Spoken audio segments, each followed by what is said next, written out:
Good evening, Jerika. There is widespread longing for a ceasefire. Inside Israel, Prime Minister Benjamin Netanyahu is under big pressure. Thousands came out again last night to demand his government end the war in Gaza and do whatever it takes to get back the roughly 50 hostages still held in Gaza by Hamas. As for nearly 2 million Gazans, they are still trapped in the war zone in shocking conditions, struggling to get enough to eat. The UN says more than 500 people have been killed near food distribution points run by the US-backed Gaza Humanitarian Foundation. And meanwhile, the Israeli military offensive just hasn't let up.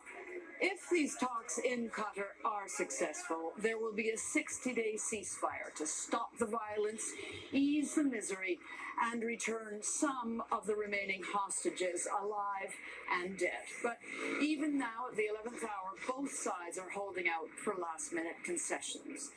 So, will it actually happen? Well, all parties are sounding optimistic. President Trump has made it clear that he does want a deal, but Jerika, we have been here before, and nobody's going to count on anything until there are signatures on the paper. Yeah, good point. Elizabeth Palmer reporting from Tel Aviv.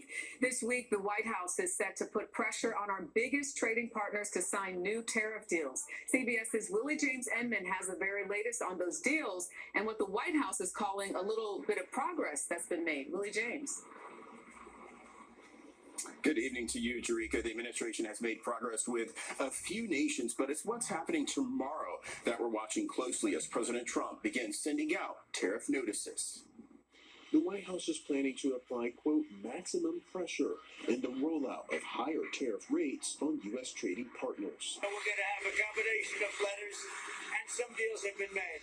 The Trump administration is expected to send dozens of letters this week to countries that have not made a deal with the U.S. President Trump's going to be sending letters to some of our trading partners saying that if you don't move things along, then on August 1st, you will boomerang back to your April 2nd tariff level. We're going to send out probably 100 letters to small countries where we don't have very much trade, and most of those are already at the baseline 10%.